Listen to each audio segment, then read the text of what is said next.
6 साल अटल जी ने किया, 10 साल मोदी जी ने किया और 5 साल और मोदी जी करें। एक प्रकार से 16 साल हमने शासन किया।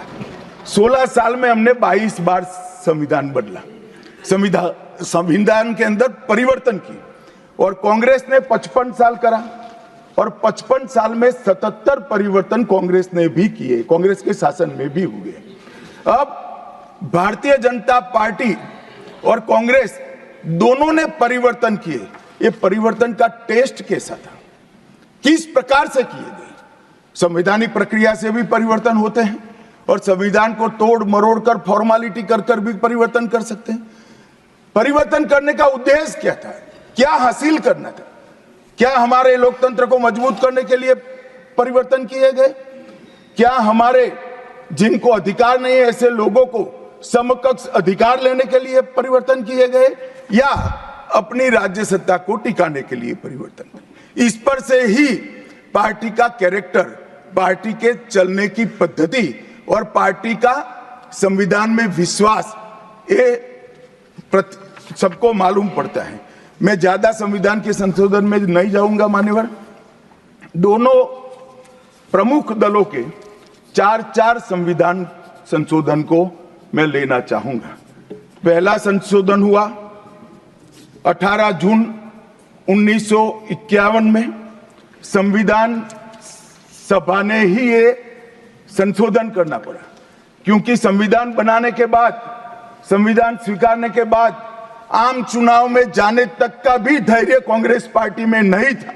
अभी लोकसभा नहीं बनी थी, अभी राज्यसभा नहीं बनी थी और संशोधन लेकर आए। अब उसका उद्देश्य क्या था? 19A जोड़ा गया। 19A जोड़ा गया, वो किस लिए जोड़ा गया? अभिव्यक्ति की आजादी पर स्वतंत्रता को, अभिव्यक्ति की आजादी, अभिव्यक्ति की स्वतंत्रता को कर्टेल करने के लिए पहला सुधार आया। और किसने किया मान्यवर? उस वक्त प्रधानमंत्री कौन था? श्रीमान जवाहरलाल नेहरू उस वक्त प्रधान। मान्यवर, मेरा लंबा अनुभव है आजकल करते हुए। मुझे 30 साल हो गए विधानसभा और लोकसभा राज्यसभा में बैठे हुए।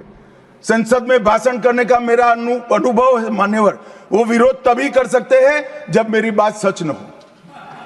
अगर मेरी बात सच नहीं हो तो बताए वो। संविधान संशोधन नंबर 1, अब सुनिए, संविधान संशोधन नंबर 1 वो अभिव्यक्ति की आजादी को कर्टेल करने के लिए ही लाया गया था और जवाहरलाल नेहरू के लिए लाया गया। मान्यवर, 24वां संविधान संशोधन, 24वां संविधान संशोधन जवाहरलाल नेहरू जी की सुपुत्री इंदिरा जी उस वक्त प्रधानमंत्री थी। पार्टी तो वही सत्ता में थी, कांग्रेस पार्टी। 5 नवंबर 1971 को संविधान में संशोधन किया गया, 24वां संशोधन। और संविधान संशोधन के माध्यम से संसद को मौलिक अधिकार, नागरिकों के मौलिक अधिकार कम करने का अधिकार दे दिया।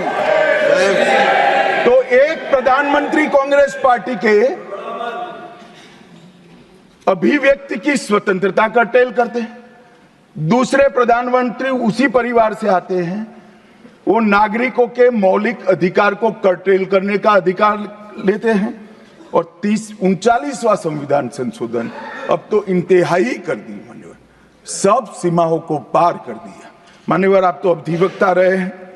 10 अगस्त 1975 का वो दिन हमारे संविधान के इतिहास में बहुत, जब भी जिक्र होगा काले अक्षरों से ही इसका जिक्र करना पड़ेगा। उस वक्त 39वां संविधान संशोधन आया मान्यवर। 39वां संविधान संशोधन क्या था?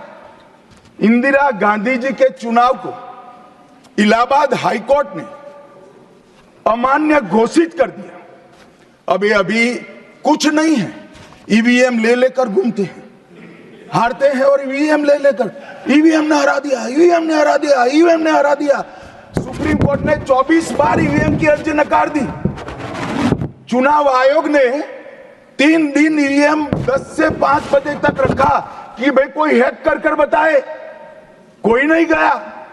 सुप्रीम कोर्ट में कोई नहीं गया और हारते हैं तो ईवीएम का दोष निकालते हैं। मान्यवर, एक ही समय एक ही दिन दो परिणाम घोषित। एक महाराष्ट्र में सुपड़ा साफ हो गया, जो जनादेश के साथ द्रोह किया था इसका दंड महाराष्ट्र की जनता ने दिया और दूरबीन लेकर दिखाई नहीं पड़ते, और उसी दिन वो झारखंड में जीते। तो महाराष्ट्र में ईवीएम खराब है और झारखंड में टप से जाकर नए कपड़े पहनकर शपथ ले ली। अरे भाई जरा तो शर्म करो, जनता देख रही है। एक जगह ईवीएम सही है, एक जगह ईवीएम खराब है। मान्यवर, ऐसा कैसे हो सकता है? और मान्यवर, यहां पर इलाहाबाद हाईकोर्ट ने इंदिरा गांधी जी के चुनाव को निरस्त कर दिया, अमान्य किया, और उन्होंने संशोधन से प्रधानमंत्री पद की न्यायिक जांच पर भी प्रतिबंध लगा दिया। आपको जो करना है वो करो, कोई न्यायिक जांच नहीं है। ये अभी जो अधिकारों की गुहार लेकर घूमते हैं मेरे कम्युनिस्ट भाई, मैं उनको पूछना चाहता हूं, किसके साथ बैठे हो? किसके साथ बैठे हो? रात को अंधेरा कर कर अपनी आत्मा को टटोलना भैया, मालूम पड़ेगा। और ये संविधान संशोधन मान्यवर रिट्रोस्पेक्टिव इफेक्ट से किया गया कि पुराना भी मुकदमा है तो वो खारिज हो जाएगा। कभी ऐसा होता है? हमारे प्रधानमंत्री तो कहते हैं मैं प्रधानमंत्री नहीं हूं, प्रधान सेवक।